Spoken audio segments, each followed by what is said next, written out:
Yo guys, Punk out another video. So in the last video I made, I spoke about my favorite secret locations within the game in Classic, and in that video I covered some unfinished zones which were potentially planned as future raid content in Classic but never actually came to be. As a tangent to that video, I figured the only logical follow-up would be to talk about the potentiality of Blizzard patching in endgame content post Naxxramas to expand on the vanilla experience without delegitimizing the base vanilla content like an expansion would, by increasing the level cap and making previous zones negligible. See, that's one of the big issues, right? I think that whenever the potentiality, yeah, I mean, like this. Well, no, I want to at least hear what the guy has to say. Like, yeah, he did the response video. I thought some of the things he said were kind of dumb. It was a little bit accusatory, right?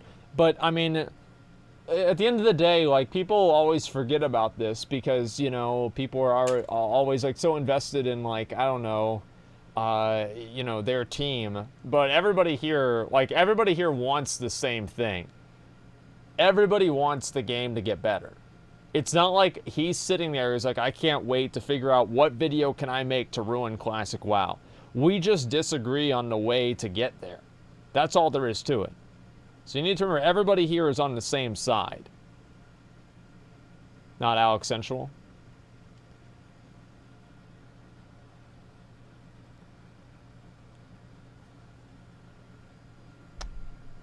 Well, look, man, I'm sure Chronos 4 is going to release sometime soon, and he'll finally have a place to play, okay?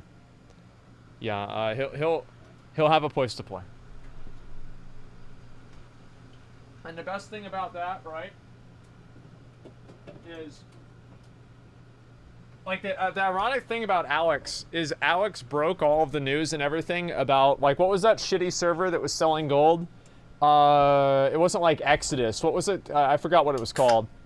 The shitty server. So yeah, I forgot what it was. Elysium. Yeah, Elysium. Selling gold. And he was right. Like, Alex was right. And it's like, we have to give credit where credit is due. He exposed those fuckers. And, hey. He was.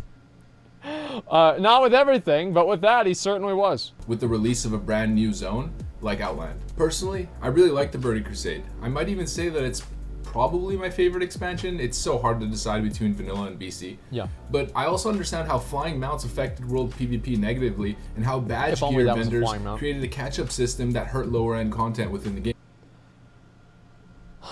I don't think badge vendors were bad. I understand why, like, somebody can have a perspective that badge vendors are bad, but I think that there should be some gear that you can work towards that's more deterministic, that's not drop-based, right? And I think that maybe towards the end of BC, this is something I can say, towards the end of BC, because there were so many badge vendors put together, you effectively didn't have to do anything except for, like, the last, you didn't really need to do Karazhan anymore, and I didn't really like that a lot. So maybe the badge vendors did outpace the gear that BC had a little bit too much. But the idea of badge vendors, especially at the beginning of the expansion, whenever BC first came out, I thought the badge vendors were amazing. They were great in my mind. It's hard to say exactly which one of the two versions of the game is the most popular. If you look at sub numbers, they were much higher in TBC and Wrath of the Lich King, but this could very well be just a large portion of the player base missing out on vanilla because it was WoW in its early rise, essentially. On the other side, if we look at private servers, I think vanilla is probably the most sought after version of the game. Knowing this level of demand for the vanilla experience, it seems rather reasonable for Blizzard to potentially expand on vanilla by creating even more depth to the late game experience rather than immediately pursuing progressive expansion releases. If you actively played World of Warcraft back in the vanilla days, then you're most likely aware of some of the secret zones that were under construction during that time. That's true. Although most of these zones were hidden from the player base, that didn't stop people from finding them and leaking their findings to the public. And getting banned. With those leaks, massive speculation overcame the World of Warcraft community. As a kid obsessed with the world of Azeroth, I always thought places like Hyjal, the Emerald Dream, the Karazhan Crypt, Uldum, the Caverns of Time would become part of the vanilla experience. Sadly, however, in January 2007, it seemed as though with the release of the Scarlet Crusade, those dreams had come to an end. Well, they brought out, like, every single example there, right? Like, let me see. Yeah, every single example there is put into the game, right? Caverns of Time, Emerald Dream. You went to the Emerald Dream at the end of Emerald Nightmare. And it's like all of them were put into the game. The crypts. The crypts are actually a part of. They're a part of some of the artifact quest lines, and not the crypts, the old crypts, but like the new crypts are part of the artifact quest line. And then also the crypts are integrated with the Lucid Nightmare secret finding thing. So they actually are part of the game now. And it's artifact. Yeah, artifact exactly. I don't know. Like, I like the idea that Blizzard put content in the game that wouldn't actually be released for like 5 more years. That's pretty cool. But I wish they did that more, actually. It's kind of boring that they don't do that more.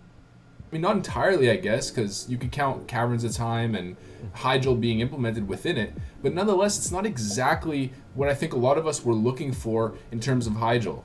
I think a lot of us thought it would be a zone with raids and all kinds of stuff going on within it. But instead, it was just one, a lot of people would say, pretty cruddy raid within the Caverns of Time. So let's go through some of the potential content patches that could potentially precede Naxxramas if the player base and Blizzard are behind it. Firstly, I'd say the Karazhan Crypt. The Crypt seems like the most obvious one to me, to be honest. It can easily... No, they shouldn't do the Crypt. Like, they shouldn't do that. Because it'd be like, for thematic reasons, right? I mean, here's why. They just did Nax. Like, if they wanted to make content following Nax, like, let's do something different than a Scourge thing or like a Skeletal thing. Let's do something a little bit more unique, right? It's just like they're too close in theme in my mind, right? Be a precursor to Karazhan itself, that'd be without fucking interfering awesome with that progression into the Burning Crusade. And it also has a very awesome, gloomy, old dungeon-esque vibe to it. Awesome. If you ever quested in Duskwood and conquered some of the underground caves over there, the ones with the ghouls and skeletons, the ones that have the mob called the Rotten One, you know just how exploring those caves feel. They feel epic, truly epic. I don't know about epic. The beauty of the game back then was that it didn't try too hard. It was organic, relatable, no, it was human. Similar to the movie industry nowadays, you know, things have gotten way more flashy, way more fancy with crazy effects and environmental design. You don't want to see the next Spider-Man movie? But I wouldn't necessarily say that movies have gotten better over the years. No, I wouldn't either. We have no confirmation. Classic WoW is just nostalgia, mate.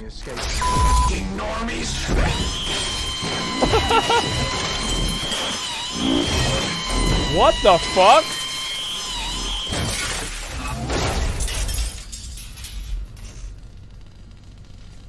If we look at raids nowadays, they tend to be so oversaturated with details, sculptures, magical essence, and crazy architecture throughout. But I feel like that's not always necessary. Nope. Why does every single raid experience have to be sieging some magnificent magical temple or some... And the reason I know what he's saying is completely fucking true, man. Because how much time do you think it takes them to make Suramar or something? It takes them forever. They made Molten Core in a week. Like, let's see some more basic content. But let's just have more of it. We want more content. Nobody gives a fuck about the architecture. Who cares about that trash? We want a good game. Fell-powered monolith of a structure. Why can't we just raid a massive underground cave with tons of zombies and spooky creatures? Give us a good game. Why can't we just raid a massive rocky spider's lair with webs and eggs all over? Yeah. Does it really have to be some Nerubian castle? I mean, sure, it can be sometimes. It can be extravagant sometimes, sure. But why can't it just be gritty and rugged other times? I envision a Karazhan Crypt with skeleton warrior bosses and ghoul bosses, maybe a worm boss, a spider boss, a necromancer boss. To me, that truly screams World of Warcraft. It screams classic. It screams wow. This next one also seems quite obvious to me. It's Uldum in Tanarus. You know in South Tanarus, that massive gate that's guarded by those elite rock creatures? This is in the same line as the Karazhan Crypt. I don't feel like the Giants of Uldum ever got their just due. If you look at what Uldum became in Cataclysm, it became sort of like an Egyptian cultural appropriation representation with like Will Smith genies all over the place in every dungeon. My question is, why couldn't we just get some massive raid with, just a massive dungeon with rocky Colossus enemies stomping on your main tank with their Shaquille O'Neal sized feet? I mean, don't get me wrong, I have no issue with the pyramids or Egyptian lore or whatever, but this is World of Warcraft, not National Geographic. Giants are... They've used, I mean, let's be real. They've used so many different things from the, like, other stories and other mythologies.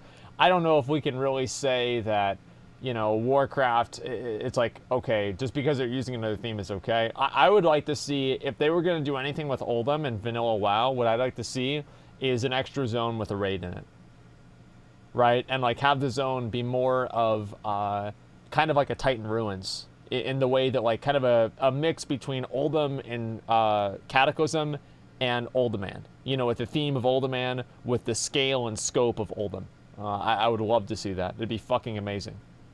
Ulduar? Well, it wouldn't be Ulduar. It would be more of a, I don't know, more of like an ancient thing. Like Ulduar is like very mechanical and everything.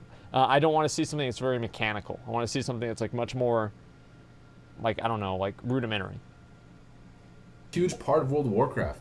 You see them in Ashara, Molten Core, Fairless, amongst other zones. And in general, they're such a classic fantasy creature. They're simple, sure, but sometimes the beauty is in the simplicity. Yep. And I feel like this should have been a raid in Classic. I'll say it again, the Giants never got their just due. This raid could easily be implemented within World of Warcraft Classic without having any negative repercussions on the lineage going into the Burning Crusade.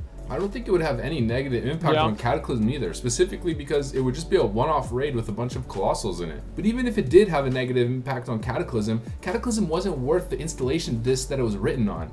And I've checked my demographics. I know a lot of you guys know what a CD-ROM is. Kids don't watch World of Warcraft videos.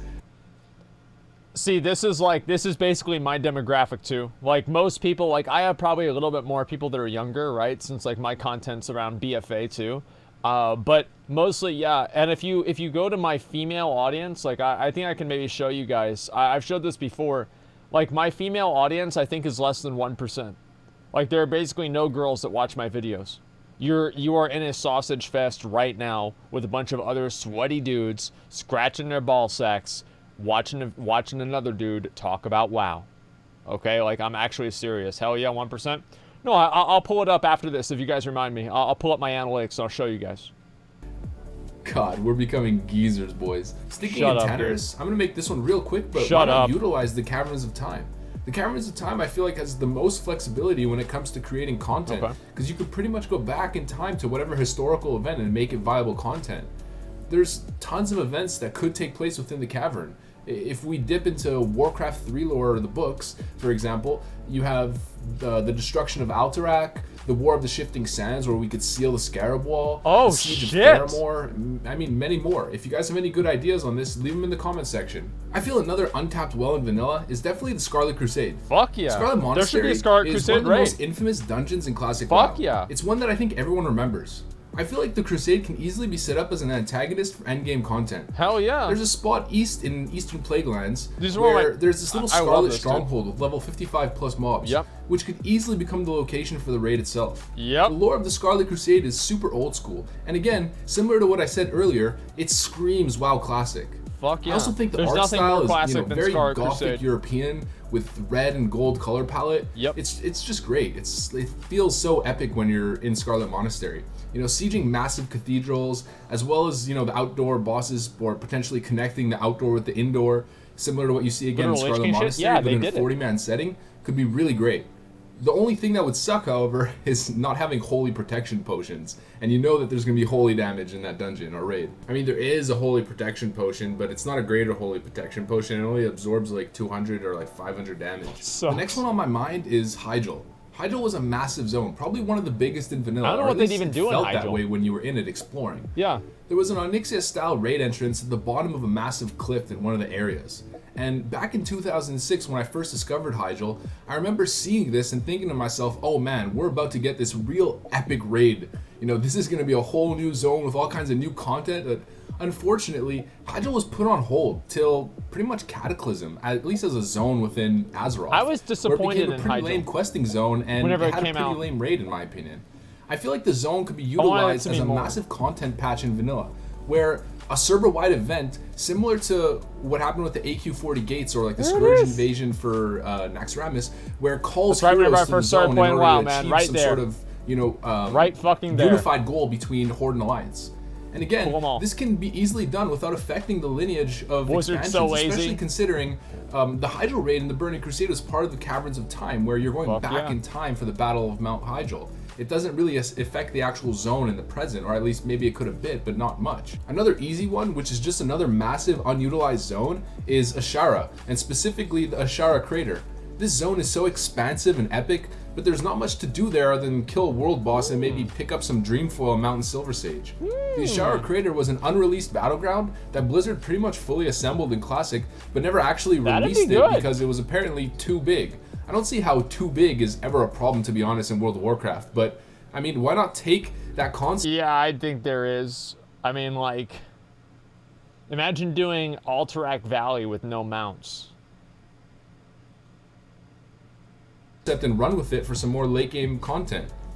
I mean, look at this place. It's epic. Ashara has a connection to giants, Naga, I never even noticed the beasts, dragon. Satyr, dragons. Holy shit. The zone is absolutely beautiful. Arguably one of the most beautiful zones in Classic WoW. Yeah, dude. There's so much lost potential here, in my opinion, and that can easily be rectified with a post-Naxxramas edition. The last spot that comes to mind is the Emerald Dream. And this is one that I probably feel the closest to. I mentioned that in my video where I was talking about my top favorite secret zones back in vanilla. Blizzard was actually working on a raid within the Emerald Dream in vanilla. The Emerald Dream is a special place for druids in the lore. It was constantly mentioned in the books and in the story involving Illidan and his brother Malfurion. The Emerald Dream, I believe, has a very special and unique place in the hearts of all classic World of Warcraft fans. Fuck yeah. I mean, anybody that played Warcraft 3. When the Emerald Dream footage got leaked, back I think in around 2006, I remember being so excited about the potential of a massive raid in a fluorescent lush forest. A Goliath of a raid where you would need a mount just to get around effectively. Wouldn't it be great seeing all the poor casuals trailing behind on their 60% mount as you guys charge to the next raid boss on your epic mounts? I mean, that's just pure elitism. Alright, so I'm sure there's a lot of other locations that could probably be utilized for always want to go for content. elitism. But off the top of my head, these are the main outliers. Holy shit. Mainly because these spots had major speculation surrounding them back in the vanilla days as possible raid zones for the future. As a kid, I very often thought about these spots with such high hopes, and to be honest, I'm kind of feeling those hopes re-emerging with Classic being right around the corner. These hopes might actually be founded in some sort of reality at this point. There was an interview with one of the Blizzard devs, Patrick Dawson, and in this interview he said this: "Anything is on the table. This is a love letter to our fans. We watched this. If the fans have a desire for something, it would absolutely be considered." Yeah, we watched this. We're certainly not planning to do that today, but if people want more, we can talk about that. We'll cross that bridge when we get there. If we as a community want to see this happen, and we rally behind it, it'll happen. We just gotta band together and make our voices heard, just as we did to get Classic WoW in the first place. That's what got us here. Probably the most important thing on my mind in respect to this, however, is the design philosophy. If Blizzard in the modern day was to design classic content, I feel so strongly that they would have to keep it, well, classic. My worry is that if they did release new vanilla content, there's a good chance that they would probably overthink it and overstep the boundaries, potentially releasing raid content that resembles some of the raid layouts, art styles, mechanics that we see in the modern day. This to me would be the death of classic. It could I feel it necessary that they would have to almost relearn old tricks. They would have to almost, in their minds, like regress. Go back to the retro game dev style, you know what I mean? Go back in time Hire all the old devs again. that seamlessly merges within Classic WoW. In the world of art, cohesiveness of style is important. You can't mix two opposing art styles together. The same goes for game design. I'd like to see lower poly, lower texture resolution raids with old style raid mechanics, maybe slightly modernized raid mechanics, but nothing past TBC raid feel, if anything. Naxxramas is my favorite raid of all time. I feel like if they use that as a model for creating any new content, they can't possibly go wrong. That raid was flawless. I think if Blizzard executes on it properly, we could have a resurrection of our most cherished game and beyond, and a resurrection of the true MMO experience in a unique way, in a new way, not just playing the same game over and over again. Playing MMOs the way it was supposed to be, and experiencing new content. So with that said, I'm gonna keep this one relatively short, seeing as all my other videos for the last little while have been really, really long. Yeah. I'm really curious to see what your guys' opinion is on this topic in the comment section. I mean, as usual, I try to read every single comment to the best of my ability. I'm curious to see what the consensus is on this one in general. I know there's gonna be some, vanilla purists out there who want nothing at all to be done to the game, and definitely some guys who are going to be, an absolute distrust about Blizzard's ability to deliver quality content or a quality experience nowadays. Yeah. Whatever your opinion, I'd like to Yeah, hear a little it, bit. regardless. With that said, boys, make sure to like, comment, subscribe for more content like this. I hope you guys enjoyed the video. Thanks for watching, and I'll see you on the other side. Peace. I'm a winner. Pay the front line, take the don'ts. Okay. So that's my main worry. With this whole like classic thing and like the classic plus is that Blizzard's gonna add some dumbass new shit into classic WoW and it's gonna ruin the game, right? And I really think that's a huge risk. What I would want them to do, more than I've said this before, like more than anything, just make an expansion for classic WoW that's not BC. And that way, people that want to play the old classic WoW can do it, and people that want to play classic plus can do that too. But I think they should focus on TBC. Like, they should do TBC, do 1.13 after TBC? I mean, maybe. We'll see. Wait, yes? Wait. Okay. Here's my opinion. I think that they can't redeem current WoW. I don't think that they can. Why do I think that? It's because there are so many different types of ways that they've bloated the game that it is impossible to redeem the current game. There's no way they can make it appealing for people in the same way that they used to. The only way that they can do it, in my mind, is to start back from square one, classic, and regroup from there. And maybe it won't work. I don't know. But it seems like it would be a better idea. Yeah, they should start over. It's like whenever I roll the mage, and I realized that warriors were a lot better, and I quit. Right, so let's see here. It'd be great as long as they're not catch-up mechanics, so progression's not destroyed. That's definitely true. I agree with that 100%. As long as level cap never goes over 60, you'll be fine. No flying. I don't know about this like whole no flying thing. Like I think if they do classic plus content, I wouldn't want to see any flying because like flying mounts were kind of like a BC thing. Like could they have some element of like flying in like a certain zone? Like I don't know, maybe that'd be cool. But in general, I would kind of agree with that. Yeah, it's definitely true. Headless Horsemen in classic and guild bank. Yeah, I'd like to see guild banks in classic. That would be good. Like obviously like the idea of like having one person hold all the gear, you know, there is a higher element of trust that you have to have with the guild, so that kind of creates like that social atmosphere and the expectations, but it's still not necessarily something that I would want to do.